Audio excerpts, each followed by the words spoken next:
ಎಲ್ಲರಿಗೂ ನಮಸ್ಕಾರ. ನಾನು ಜಡೇಶ್ ಇಬ್ರು ಡೈರೆಕ್ಟರ್, ಒಬ್ಬ ಹೀರೋ ಆಗಿ ಮೊದಲನೇದಾಗಿ ಅನ್ನದಾತರನ್ನ ಜ್ಞಾಪಿಸ್ಕೋತೀನಿ. ತುಂಬಾ ನೇರ ವಿಷಯಕ್ಕೆ ಬರ್ತೀನಿ. ನಮ್ಮ ಸತ್ಯಪ್ರಕಾಶ್ ಸಾರು, అలాగే ಸೂರಜ್ ಅವರು. ಒಂದು ಸಿನಿಮಾ ಆಗ್ಬೇಕಾದ್ರೆ ಮುಖ್ಯ ಅವರೇನೆ, ಅಂದ್ರೆ ಆ ಪ್ರೊಡ್ಯೂಸರ್ಸ್ ಇಲ್ಲಾಂದ್ರೆ ನಾವ್ಯಾರು ಇಲ್ಲ ಇವತ್ತು. ಸೊ ಹಾಗಾಗಿ ಅವ್ರನ್ನ ಜ್ಞಾಪಿಸ್ಕೊಂಡು ನಿಮ್ಗೊಂದು ಥ್ಯಾಂಕ್ಸ್ ಹೇಳ್ತಾ, ವಿಶೇಷವಾಗಿ ಹುಟ್ಟಿದಬ್ಬ ದಿವಸ ನಾವು ಶೂಟಿಂಗ್ ಮಾಡ್ತಿರೋದು. ನನ್ನ ಅಭಿಮಾನಿಗಳಲ್ಲಿ ಕ್ಷಮೆ ಕೇಳ್ತೀನಿ. 2 ವರ್ಷ ಕಂಟಿನ್ಯೂಸ್ ಆಗಿ ಊರಿನಲ್ಲಿ ಹುಟ್ಟಿದಬ್ಬ ಮಾಡ್ತಿದ್ದೆ. ಸ್ಪೆಷಲಿ ಈ ಸರಿ ಡೇಟ್ಗಳು ಎಲ್ಲ ದೊಡ್ಡ ಆರ್ಟಿಸ್ಟ್ಗಳಿರೋದ್ರಿಂದ ಡೇಟು ಎಲ್ಲೂ ಸಮಸ್ಯೆ ಆಗುತ್ತೆ ಅಂತ ಹೇಳಿ ಇಲ್ಲ ಹುಟ್ಟಿದಬ್ಬ ದಿವಸ ಶೂಟಿಂಗ್ ಮಾಡೋಣ ಅಂತ ಹೇಳಿ ನಾವು ಶೂಟಿಂಗ್ ಮಾಡ್ತಾ ಇದ್ದೀವಿ. ಅದೊಂದು ಖುಷಿ ಇದೆ ನನಗೆ.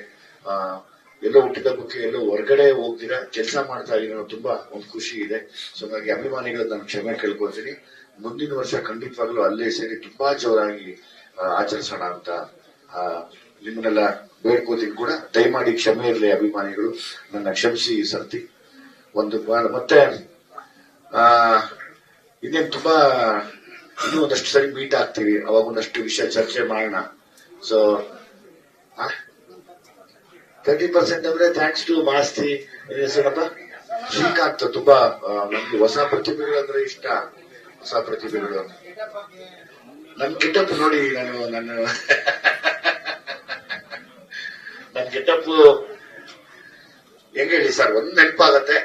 ನನಗೆ ಬುದ್ಧಿ ಬಂದಾಗ ನಮ್ಮ ಊರಿನಲ್ಲಿ ಎಲೆಕ್ಟ್ರಿಸಿಟಿ ಇರ್ಲಿಲ್ಲ. ದೀಪ ಅಂತ ಕರಿತಿದ್ವಿ, ಬುಡ್ಡಿ ದೀಪ ಅಂತ ಕರಿತಿದ್ವಿ. ಮತ್ತೆ ಆಲ್ಮೋಸ್ಟ್ ನಾನು ನೋಡಿದಾಗ ನನ್ನ ಎಲ್ಲ ಹಿರಿಕರು ಇದೇ ಗೆಟಪ್ ನಲ್ಲಿದ್ರು. ಇದೆಲ್ಲ ಸ್ವಲ್ಪ ಚೆನ್ನಾಗಿದೆ. ಇನ್ನ ಮಾಸ್ಕ್ಲು ಬಟ್ಟೆ ಉಟ್ಕೊಂಡು ಎಲ್ಲರೂ ನಮ್ಮಲ್ಲಿ ಜಾತಿ ಧರ್ಮ ಆತರ ಯಾವ್ದು ಭೇದ ಭಾವ ಇಲ್ದಿರ ಒಟ್ಟಿಗೆ ಬೆಳೆದಂತ ಒಂದು ಒಳ್ಳೆ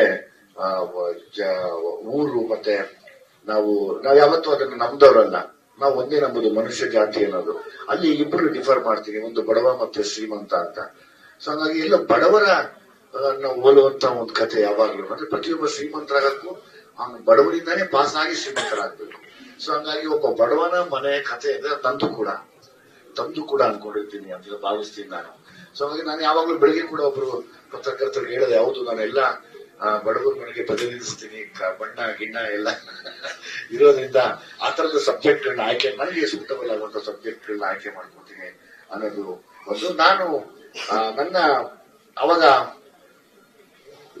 ಎಲೆಕ್ಟ್ರಿಸಿಟಿ ಇರ್ಲಿಲ್ಲ, ಬಸ್ ಇರ್ಲಿಲ್ಲ, ಮತ್ತೆ ಇನ್ನೂ ಎಲ್ರೂ ಮನೆಗೆ ಚೀತಕ್ಕಿರ್ತಾ ಇದ್ವಿ. ಆಲ್ಮೋಸ್ಟ್ ಹೇಳ್ತೀನಿ ನಿಮ್ಗೆ ಅದು ಅಂತ 80s